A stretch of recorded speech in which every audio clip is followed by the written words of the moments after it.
नमस्कार बच्चों, आप सभी का स्वागत है आपके अपने चैनल हिंदी। आज हम इस वीडियो में पढ़ेंगे 7वीं कक्षा के पाठ्यक्रम में शामिल बाल महाभारत कथा का तीसरा पाठ।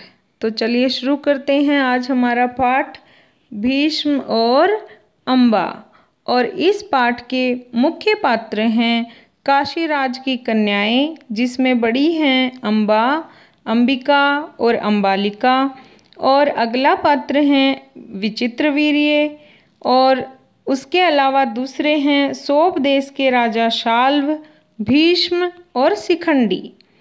ये इस पाठ के मुख्य पात्र हैं। इन्हीं पर ये कहानी आधारित है। तो चलिए हम शुरू करते हैं अम्बा और भीष्म का ये पाठ।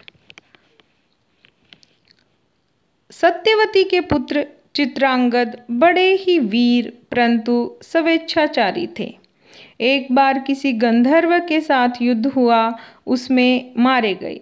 उनके कोई पुत्र न था, इसलिए उन्होंने छोटे भाई विचित्रवीर्य हस्तिनापुर की राजगद्दी पर बैठे। विचित्रवीर्य की आयु उस समय बहुत छोटी थी, इस कारण उनके बालिक होने तक राजकाज भीष्म को ही संभालना पड़ा। जब विचित्रवीर्य विवाह के योग्य हुए तो भीष्म को उनके विवाह की चिंता हुई। उन्हें खबर लगी कि काशीराज की कन्याओं का स्वयंवर होने वाला है। ये जानकारी जानकर भीष्म बड़े खुश हुए और स्वयंवर में सम्मिलित होने के लिए काशी रवाना हो गए। देखिए, इस पैराग्राफ में हमें बताया गया कि सत्यवती के जो बड़े बेटे थे चित्रांगद, उनका युद्ध हुआ गंधर्वों के साथ और वो मारे गए। उनका कोई बेटा नहीं था, इसलिए राजा किसको बनाया गया? विचित्रवीर्य को। विचित्रवीर्य उम्र में कम थे, इसलिए राजकाज संभाला भीष्म ने। अब क्या हुआ, जैसे ही विचित्रवीर्य शादी के योग्य हुए तो भीष्म को उनकी चिंता हुई और काशी में कन्याओं का स्वयंवर था, काशीराज की कन्याओं का, तो वो देखने के लिए भीष्म वहाँ पर जाते हैं। अम्बा, अंबिका और अंबालिका का स्वयंवर होता है। देश विदेश के अनेक राजकुमार उस स्वयंवर में भाग लेने के लिए आए थे। राजपुत्रियों को पाने के लिए आपस में बड़ी स्पर्धा थी। स्पर्धा मतलब कंपटीशन। क्षत्रियों में भीष्म की प्रतिज्ञा की बड़ी प्रतिष्ठा थी। क्षत्रिय इज्जत करते थे भीष्म की प्रतिज्ञा की, जो उन्होंने ली थी कि मैं आजीवन ब्रह्मचारी रहूँगा। उनके महान त्याग और भीष्म प्रतिज्ञा का हाल सब जानते थे। इसलिए जब वह स्वयंवर मंडल में प्रविष्ट हुए तो राजकुमारों ने सोचा कि वह सिर्फ स्वयंवर देखने के लिए आए हैं। पर जब स्वयंवर में शामिल होने के लिए भीष्म ने अपना नाम दिया तो सभा में खलबली मच गई। अब सब राजाओं को लगने लगा कि अगर भीष्म शामिल हुए तो वो शादी नहीं कर पाएंगे, क्योंकि स्वयंवर का मतलब होता है कुछ शर्तें जिनको पूरा करके कन्या से शादी की जाती है।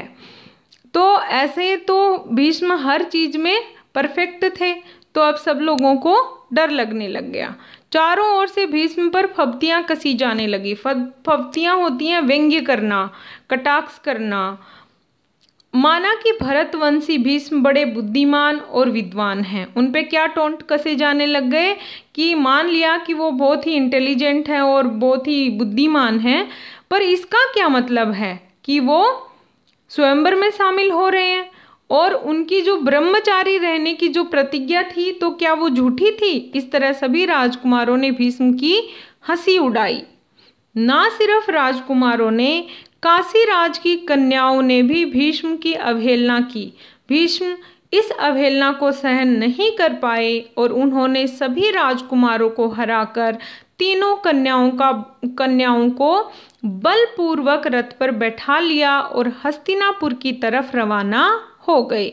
पर इस बीच में एक घटना घटित होती है, और वो क्या है? सोभ देश का राजा शाल्व बड़ा वीर था। काशीराज की बड़ी कन्या अम्बा उसे पसंद करती थी। शाल्व ने भीष्म का पीछा किया और रथ को रोकने का प्रयास किया। भीष्म और शाल्व में युद्ध हुआ, पर शाल्व हार गया। काशीराज की कन्याओं के कहने पर भीष्म ने उसे जीवित छोड़ दिया। स्थिति यहाँ तक आ गई कि वो भीष्म से बुरी तरह पराजित हुआ और मरने की कगार पर थे, पर कन्याओं के कहने पर उनको छोड़ दिया गया। आगे क्या हुआ? भीष्म काशीराज की कन्याओं को लेकर हस्तिनापुर पहुँचे। शादी की तैयारी होने लगी। मौका देखकर अम्बा ने भीष्म से कहा, गांगे, गांगे अर्थात गंगा पुत्र, मैंने अपने मन में शोभ देश के राजा शाल्व को अपना पति मान लिया था। इसी बीच आप मुझे बलपूर्वक यहाँ ले आए। मेरे मन की बात जानने के बाद आप मेरे बारे में अब जो उचित समझें करें। अब देखो यहाँ तक क्या हुआ, भीष्म स्वयंवर में शामिल हुए और बिना वहाँ कुछ शर्तों को पूरा किए या कुछ भी नहीं हुआ। जब लोगों ने हंसी उड़ानी शुरू की तो वो बहुत क्रोधित हो गए और तीनों कन्याओं को बलपूर्वक उन्होंने अपने रथ में बिठा लिया और हस्तिनापुर की ओर चल दिए।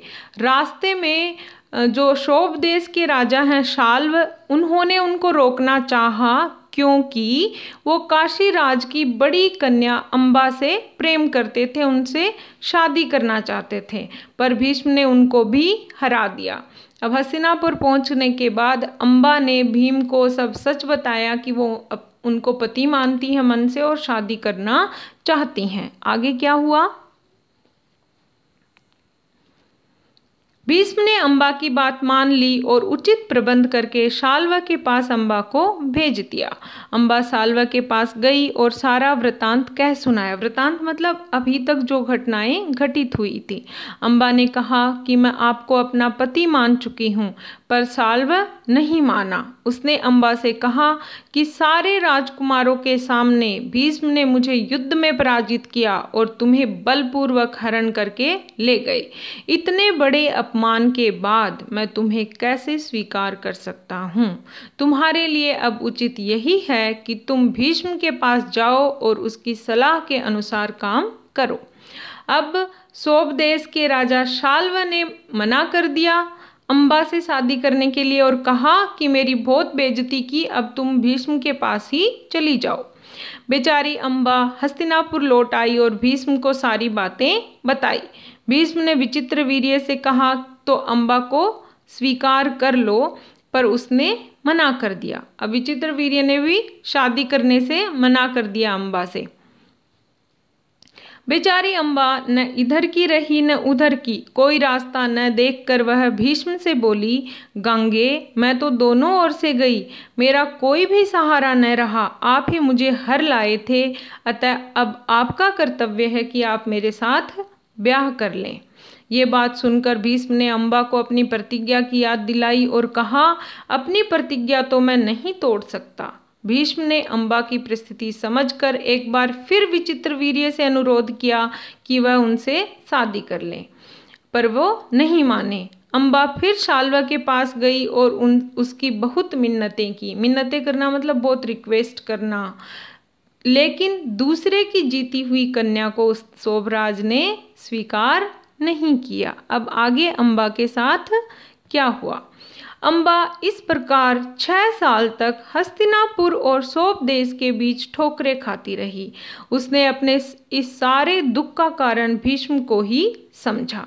अब अम्बा प्रतिहिंसा की आग में जलने लगी। प्रतिहिंसा मतलब उसने मेरे साथ बुरा किया तो मैं बदला लूंगी, बदले की भावना। भीष्म से बदला लेने के लिए वह राजाओं के पास गई, परंतु किसी ने भी अम्बा की सहायता नहीं की, क्योंकि राजा भीष्म के नाम से ही डरते थे। इतने ताकतवर थे भीष्म की और दूसरे देश के राजा उनसे डरते थे। किसी में इतना साहस नहीं था कि भीष्म से युद्ध करे। क्षत्रियों से निराश होकर अम्बा तपस्वियों के पास गई।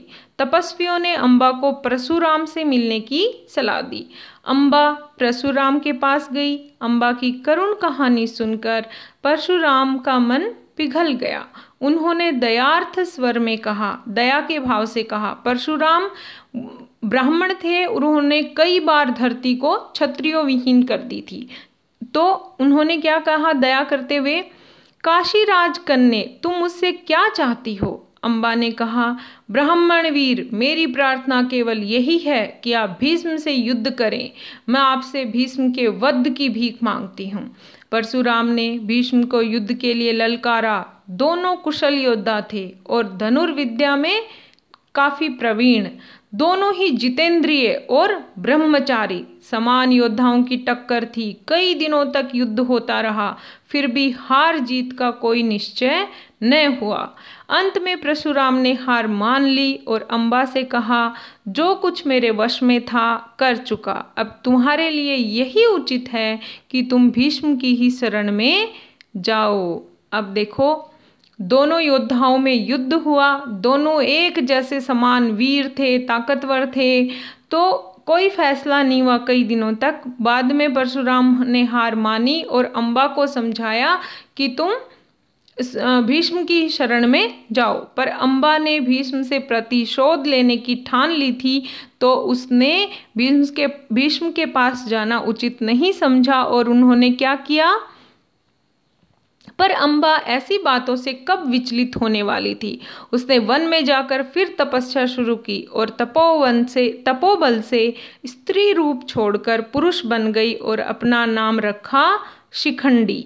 अब देखिए, यहाँ पर शिखंडी की पिक्चर है, जो नारी रूप छोड़कर उसने पुरुष का रूप धारण कर लिया था। और बाद में क्या हुआ, जब कौरवों और पांडवों के बीच कुरुक्षेत्र के मैदान में युद्ध हुआ, तो भीष्म के विरुद्ध लड़ते समय शिखंडी रथ के आगे बैठ गया और अर्जुन ठीक उसके पीछे।